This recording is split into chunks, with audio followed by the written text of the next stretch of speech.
Imagine आपने project complete कर दिया, आरए बिल सबमिट कर दिया और फिर भी आपका पेमेंट का कुछ हिस्सा क्लाइंट के पास होल्ड रहता है। क्वेश्चन ये है, क्या ये पेनल्टी है? क्या क्लाइंट आपका पैसा रोक रहा है? क्या इसके पीछे इंपॉर्टेंट कमर्शियल रीजन है? और सबसे इंपॉर्टेंट, ये पैसा वापस कब मिलता है? आज की वीडियो के एंड तक आप रिटेंशन मनी के बारे में वो सब कुछ समझ जाएंगे जो एक quantity surveyor, cost manager, project engineer या कॉन्ट्रैक्टर को प्रैक्टिकली प्रोजेक्ट लाइफ में पता होना चाहिए। नमस्ते दोस्त, welcome back to the construction commercial document series का एपिसोड नंबर 5। मैं हूं करण और आज हम डिस्कस करने वाले हैं कंस्ट्रक्शन इंडस्ट्री का सबसे कॉमनली यूज्ड कमर्शियल कॉन्सेप्ट में से एक, रिटेंशन मनी।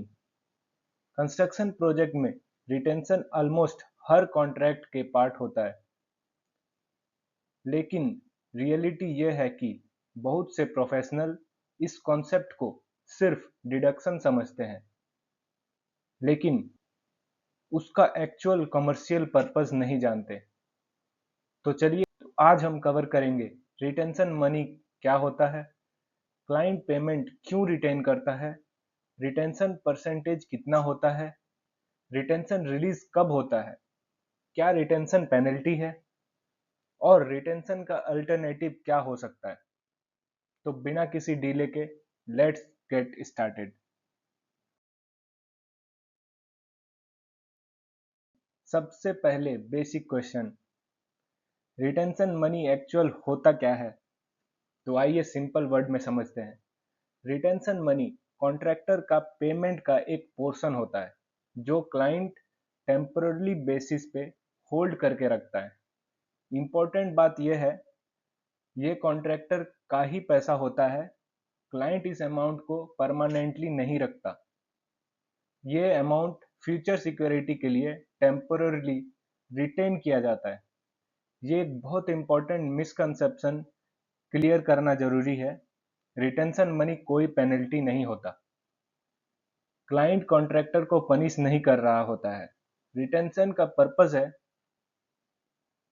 क्वालिटी इंश्योर करना, कंप्लीशन इंश्योर करना, डिफेक्ट रेक्टिफिकेशन करवाना, मतलब कोई डिफेक्ट है तो उसको सही टाइम पे रेक्टिफाई करवाना, क्लाइंट को फाइनेंशियल प्रोटेक्शन प्रोवाइड करना।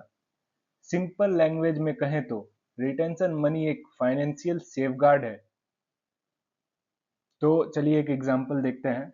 मान लीजिए कॉन्ट्रैक्टर ने 10 लाख का सर्टिफाइड आरए बिल सबमिट किया। कॉन्ट्रैक्ट में रिटेंशन का परसेंटेज है 5%। क्लाइंट 50,000 रिटेन करेगा और कॉन्ट्रैक्टर को 9,50,000 रिलीज कर दिया जाएगा, मतलब पेमेंट कर दिया जाएगा। इंडस्ट्री में कॉमन प्रैक्टिस यही होता है कि रिटेंशन दो स्टेज में रिलीज किया जाता है।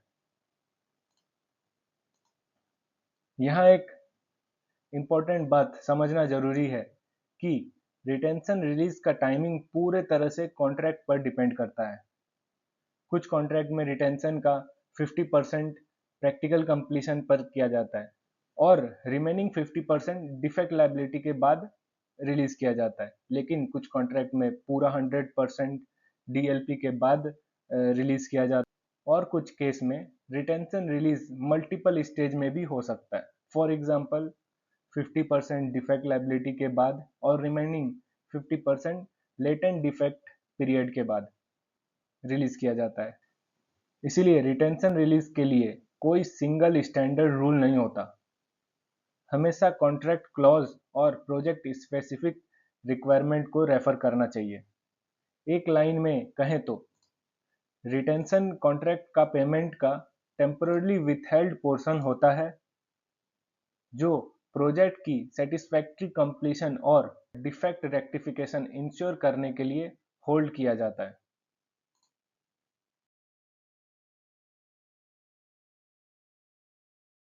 अब जब हम समझ चुके हैं कि रिटेंशन मनी क्या है, अगला लॉजिकल क्वेश्चन है, क्लाइंट पेमेंट होल्ड ही क्यों करता है? इसके इसके कुछ रीजंस है, तो आइए हम लोग एक एक करके रीजंस देखते हैं। पहला रीजन है risk protection. Construction projects complex होते हैं, कभी इनकम्प्लीट वर्क रह जाता है, कभी कंप्लीशन के बाद डिफेक्ट अपीयर हो सकता है। ऐसे केसेस में रिटेंशन क्लाइंट के लिए फाइनेंशियल सिक्योरिटी नेट का काम करता है। Reason two, quality assurance. Retention contract को मोटिवेट करता है कि सिर्फ काम कंप्लीट नहीं करना है, बल्कि क्वालिटी स्टैंडर्ड को मेंटेन करते हुए काम करना है, क्योंकि रिटेंशन अमाउंट अभी भी रिलीज होना बाकी है। इसीलिए कॉन्ट्रैक्टर डिफेक्ट क्लोज करने के लिए एक्टिवली रिस्पॉन्सिबल रहता है। रीजन 3 है कॉन्ट्रैक्चुअल लेवरेज। प्रोजेक्ट कंप्लीशन के बाद भी कॉन्ट्रैक्टर का रिस्पॉन्सिबिलिटी खत्म नहीं होता। Documentation, as built, rectification, close out requirement, ये सारे करने पड़ते हैं। रिटेंशन क्लाइंट को यह इंश्योर करने में हेल्प करता है कि कॉन्ट्रैक्टर रिमेनिंग ऑब्लिगेशन को भी कंप्लीट करेगा। फोर्थ रीजन है low cost security. Cash retention client के लिए एक सिंपल और कॉस्ट इफेक्टिव मैकेनिज्म है। Security guarantee, separate guarantee arrange करने का कोई रिक्वायरमेंट नहीं होता। इसी वजह से रिटेंशन दुनिया भर में कंस्ट्रक्शन कॉन्ट्रैक्ट में वाइडली यूज किया जाता है। फिफ्थ रीजन है कैश फ्लो प्रोटेक्शन। अगर कॉन्ट्रैक्टर डिफेक्ट्स रेक्टिफाई नहीं करता तो रिटेन्ड फंड क्लाइंट के पास अवेलेबल होता है। यह अमाउंट आउटस्टैंडिंग इश्यू को रिजॉल्व करने के लिए यूज किया जा सकता है।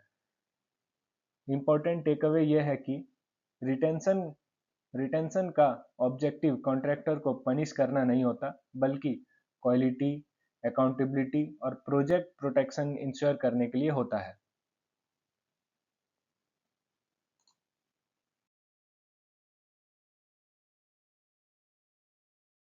अब प्रैक्टिकल साइड देखते हैं। एक प्रोजेक्ट में रिटेंशन प्रोसेस एग्जैक्टली काम कैसे करता है। सबसे पहला स्टेप है कॉन्ट्रैक्ट साइंड। सबसे पहले कॉन्ट्रैक्ट स्टेज पर रिटेंशन का परसेंटेज, रिटेंशन का कैप और रिलीज कंडीशन डिफाइन कर लिया जाता है। जैसे कि कब वो रिलीज होगा, कितना परसेंटेज रहेगा डिडक्ट होगा, रिलीज कब होगा, डीएलपी के बाद या एल लेटेंट डिफेक्ट पीरियड के बाद, ये सारे क्लॉजेस उसमें लिखे हुए होते हैं। सेकेंड स्टेप है RA bill submission. Project execution के दौरान कॉन्ट्रैक्टर पीरियोडिकली अपना आरए बिल सबमिट करता है। हर सर्टिफाइड पेमेंट से रिटेंशन डिडक्ट किया जाता है। थर्ड स्टेप है practical completion. Project major project majorly complete हो जाता है। ये क्लाइंट या इंजीनियर प्रैक्टिकली कंफर्म करता है। इस स्टेज पर कॉमनली रिटेंशन का फर्स्ट पार्ट रिलीज कर दिया जा सकता है, लेकिन ये भी पूरे कॉन्ट्रैक्ट पे डिपेंड है कि उस पर क्या लिखा हुआ है, कब रिलीज होना है।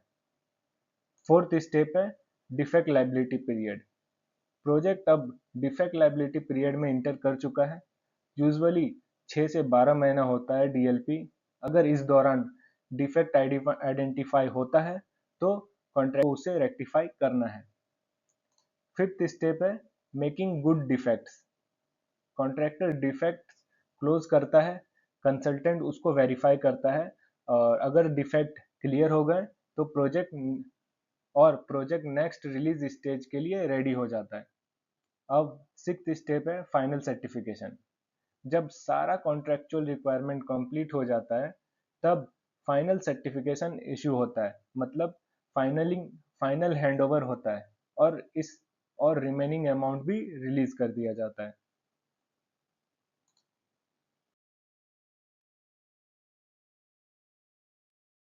अब एक इंटरेस्टिंग पॉइंट, हर प्रोजेक्ट कैश रिटेंशन यूज करना जरूरी नहीं है। मॉडर्न कंस्ट्रक्शन प्रोजेक्ट में रिटेंशन अल्टरनेटिव्स भी यूज किए जाते हैं। तो आइए हम लोग कुछ अल्टरनेटिव्स देखते हैं। तो पहला अल्टरनेटिव है रिटेंशन बॉन्ड। रिटेंशन बॉन्ड में क्लाइंट कैश नहीं रिटेन करता, बैंक या सिक्योरिटी कंपनी गारंटी प्रोवाइड करती है। इसका रिजल्ट क्या है? कॉन्ट्रैक्टर को फुल पेमेंट मिल जाता है, कोई होल्ड नहीं, कोई डिडक्शन नहीं, और क्लाइंट को सिक्योरिटी भी मिल जाता है। नेक्स्ट है performance bond. Performance bond contractor की कॉन्ट्रैक्चुअल परफॉर्मेंस को सिक्योर करता है। अगर कॉन्ट्रैक्टर डिफॉल्ट करे तो क्लाइंट फाइनेंशियल प्रोटेक्शन मिल सकता है। थर्ड अल्टरनेटिव है ट्रस्ट अकाउंट। इस मॉडल में retention amount separate protected account में होल्ड किया जाता है, फंड सिक्योर रहता है, ट्रांसपेरेंसी इंक्रीज होती है और दोनों पार्टीज को कॉन्फिडेंट मिलता है। इस अल्टरनेटिव का सबसे बड़ा बेनिफिट है कॉन्ट्रैक्टर का कैश फ्लो इंप्रूव होता है और क्लाइंट को रिक्वायर्ड सिक्योरिटी भी मिल जाता है।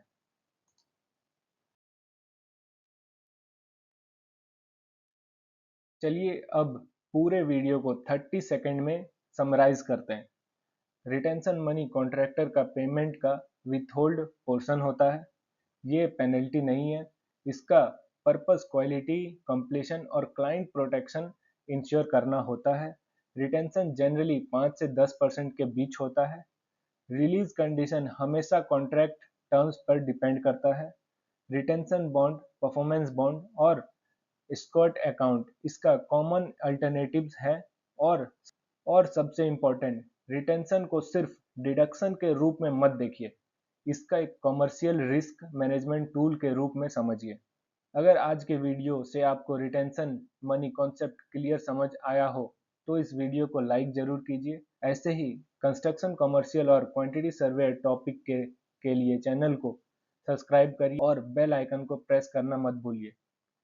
अब कमेंट सेक्शन में मुझे एक क्वेश्चन का आंसर जरूर बताइए, आपके प्रोजेक्ट में रिटेंशन परसेंटेज कितना यूज होता है, 5, 10 या और कुछ। Thanks for watching. मैं हूं करण।